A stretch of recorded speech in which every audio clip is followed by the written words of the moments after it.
nós podemos nos conectar todos os dias para nós termos vida, nós termos vigor para o dia a dia. É isso que nós vamos ver hoje. Quem é essa fonte da vida? Quando a gente vai lá para João 1, em João 1, logo no começo, você está vendo como a lição ela vai para frente e vai para trás. A gente estava lá em Pilatos, já vendo já o final, os últimos diálogos de Jesus no livro, e agora nós voltamos para João 1 de novo. Porque agora nós vamos ver Jesus como a fonte da vida. Então, olha aí, João 1, verso 4 diz assim, que a vida estava nele e a vida era a luz dos homens. Então, aqui mostra que Jesus tinha a vida nele mesmo. Somente Deus, somente Cristo, tem a fonte da vida nele mesmo. Ele é a fonte da vida. Ele tem uma vida original, não emprestada. Todas as criaturas do universo, anjos e homens, todos têm uma vida que é emprestada. Eu e você, nós temos uma vida emprestada. A gente não pode gerar vida. A gente não pode gerar vida. Quando as pessoas têm os filhos, também a vida deles é emprestada por Deus. Todas as criaturas do universo têm uma vida que não é natural deles. É um presente de Deus para eles. Somente Deus tem vida nele mesmo. Então, somente por isso, que somente Jesus poderia se sacrificar. Somente o sacrifício de Deus era que seria válido para salvar o homem. Por quê? Porque Deus tem a vida nele mesmo, ele pode dar a vida e retomar, dar a vida se sacrificando e retomar ressuscitando, e pode dar a vida a quem ele quiser. Então somente ele atingia esses atributos. E um anjo não poderia? Não. Porque embora um anjo também não peque, um anjo não tenha pecado, um anjo seja puro, mas ele não pode retomar a vida. Se um anjo morresse, ele permanecia morto. Ele não teria como ressuscitar. Ele nem pode retomar a sua vida, nem dar a sua vida, e nem dar a vida a quem ele quiser. E um ser humano muito menos, porque o ser humano, além de ser pecador, também não tem a vida nele mesmo, não pode retomar a vida e não pode dar a vida a quem ele quiser. Então somente Deus, somente Cristo tem todas essas características. Ele foi perfeito, nunca pecou, nunca caiu em tentação, deu sua vida, retomou sua vida e pode dar a vida a quem ele quiser. Então por isso que ele ressuscitou, e por causa da ressurreição dele, porque ele está vivo, ele tem o poder de um dia nos ressuscitar também. Então, isso é o que a lição quer trazer. Ele tem a vida nele mesmo. E aqui, essa expressão vida aparece 36 vezes no Evangelho de João. E aqui o nome vida, no grego, ele é o nome Zoe. Por isso até tem um grupo de louvor aí, que é muito famoso, que é o Ministério Zoe, que é o Ministério Vida. E então esse termo vida aparece 36 vezes no Evangelho de João, que corresponde a 25% do uso dessa palavra no Novo Testamento. Então, embora esse termo vida se refira à vida no planeta, ao fato de você respirar, ao fato de você estar vivo, essa palavra está ligada principalmente à salvação. Porque esse termo vida geralmente vem acompanhado do termo vida eterna.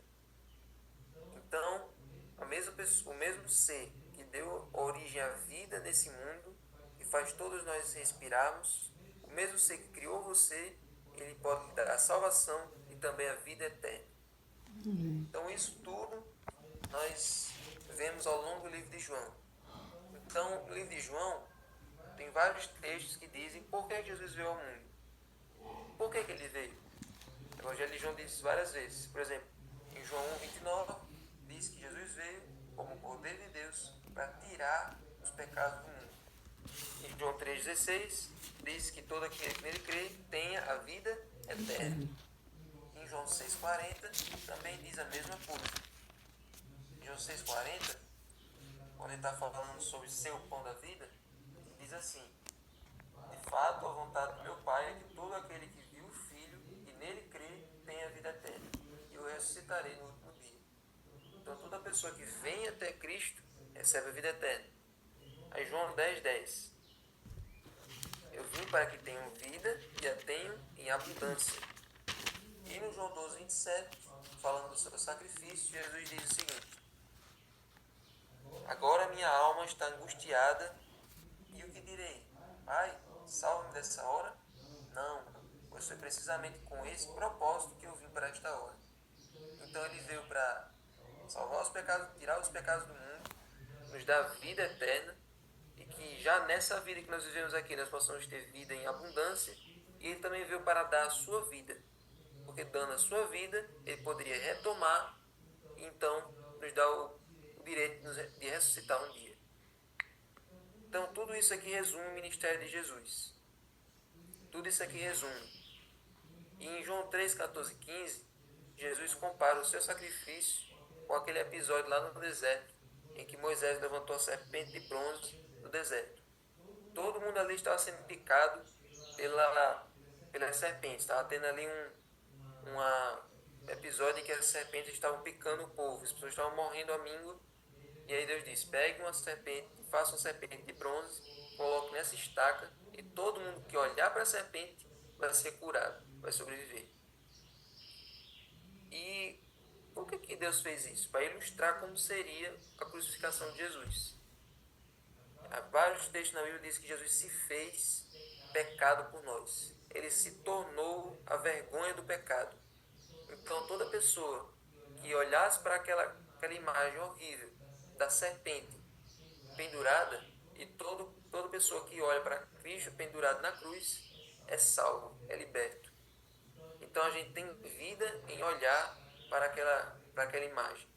Muitos israelitas evitavam olhar para aquilo ali. Como é que eu estou sendo picado pelas serpentes e só em olhar para aquela serpente de bronze eu vou ser curado? Então muitas pessoas duvidavam. Muitas pessoas não queriam acreditar que a solução era aquilo. Preferiam morrer para não olhar para aquela imagem.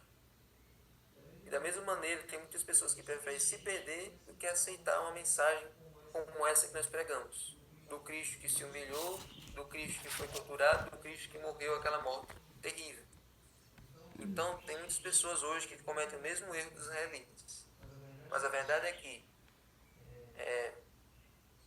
nós só temos vida, nós só temos salvação em olhar para aquela imagem, em olhar para aquela cena.